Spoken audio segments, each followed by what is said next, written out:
Hi, welcome back to another exciting video of Top Movies Recap. Today I am going to recap a 1998 American crime drama film called American History X. In the opening scene, we see a young teen boy Danny trying to sleep but can't due to his older brother Derek and his girlfriend Stacy having loud sex in the next bedroom. A car drives by with 3 black men inside. The car stops outside Danny and Derek's house.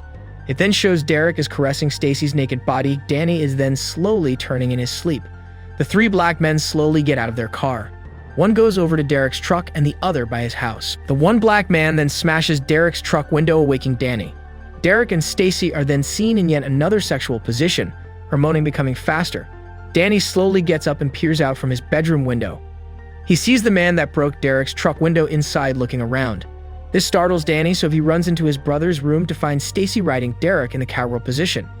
Danny tells Derek what he witnessed, but this startles Stacy and Derek. Derek asks Danny how long the man has been there, and if he is strapped, Danny says that he doesn't know. Derek takes a pistol out of a nightstand drawer. He then goes down to the middle of the stairs with Danny following him. Derek tells Danny to stay put.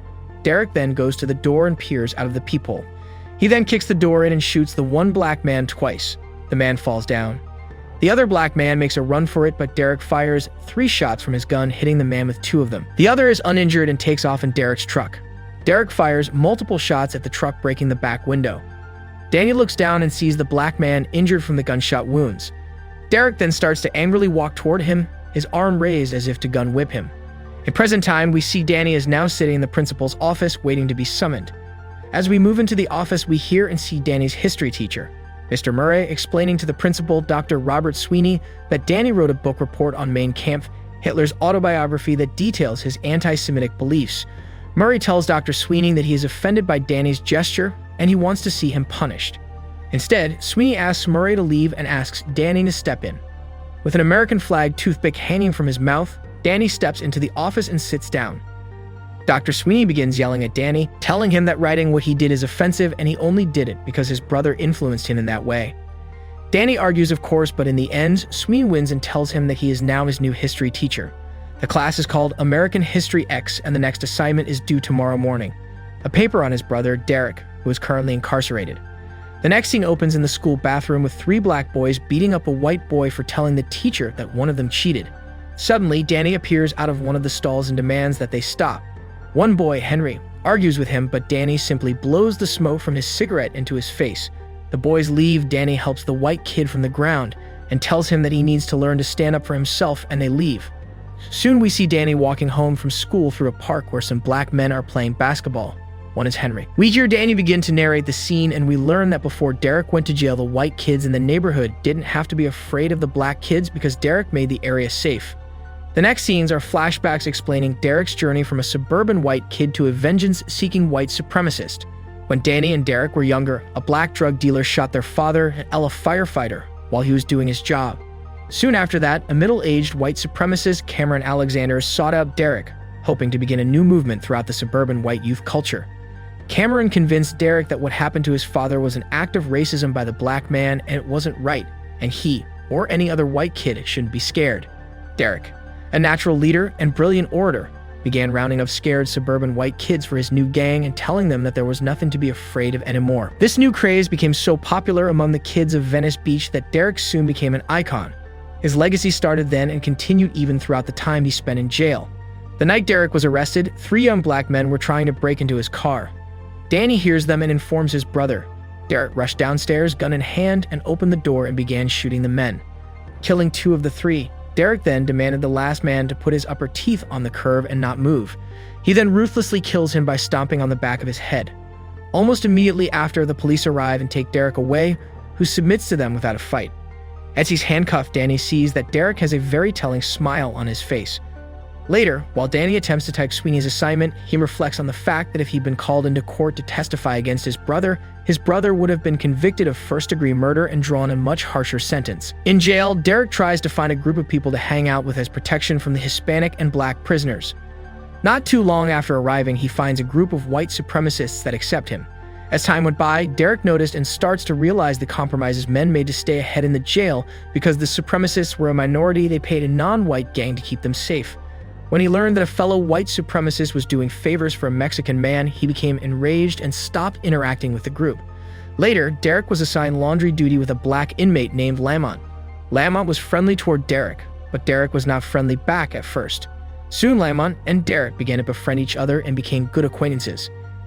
Angered that Derek had befriended a black inmate and seemed to be abandoning them, the gang attacks him in the shower, one of them raping him. The day this happened, Dr. Sweeney, who was also Derek's teacher, came to visit him. As soon as he arrived, Derek broke down in tears and told Sweeney that he wanted out and that he wanted to take everything back and move as far away as possible so he wouldn't hurt his family anymore. Dr. Sweeney told Derek that it wasn't enough. Danny was headed down the same path, and he must do whatever was necessary for Danny to not end up like him. Derek agreed and told him that he was ready to do anything for his brother once he was out. After about 3 years, Derek is released from prison and returns home to find that Danny has become a white supremacist as well. He also learns that what was once a small following has turned into a considerably large one due to Cameron's influence in Derek's legend. That night, Danny and Derek both go to a party that Cameron is throwing for Derek's homecoming. Once there, he finds his old girlfriend, Stacy, and asks her to move far away with him. He tells her that he doesn't want any of this anymore, he's done with white supremacy. Following that, she asks him if he's crazy and runs off in anger. Derek looks for Danny and finally finds him in Cameron's office. Derek tells Danny to leave and that there is a girl outside waiting for him. After Danny leaves, Derek confronts Cameron and tells him that he's done with the whole white supremacist thing and he knows Cameron's game. Cameron had once rolled over on a couple of his own men and let them go to jail. Cameron is infuriated and they start to argue. The argument ends when Derek punches Cameron in the face and then kicks him again while he's down. Derek leaves and calls for Danny to come with him. On his way out, Seth Ryan, a friend of Derek's before he went to jail, starts yelling at him and demanding an answer as to what happened to Cameron. Derek is befuddled and keeps yelling for Danny, but then Seth pulls out a gun and points it at Derek.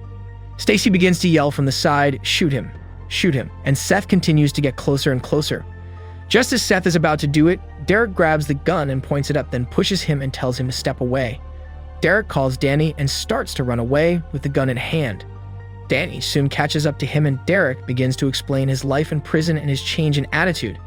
Even though Danny is frustrated with Derek because he's giving up the only thing he thinks brings the white kids hope against the non-white race, he understands and forgives him and they walk home. When they arrive, Danny begins working on his paper and Derek enters the room. They both look at each other and move toward the wall that is covered in white supremacist propaganda. They take everything down. When they're done, Danny returns to the computer to write his paper and Derek gets into the shower. The following morning at sunrise, Danny is the narrator, telling us the end of his story. He says that he's never watched the sunrise before and he hopes that this paper is what he, Dr. Sweeney, is looking for. Derek gets ready for his meeting with his probation officer and soon they leave together. Derek walks Danny to school before his meeting and on their way, they stop at a cafe. There, they meet up with Dr. Sweeney and Captain Rasmussen. They tell Derek that Cameron and Seth were found last night after being jumped and they are now in the hospital. Dr. Sweeney and Rasmussen both ask Derek if he knows anything about it and he swears he doesn't. Derek tells them that he has somewhere to go and that he's going to walk Danny to school before he goes.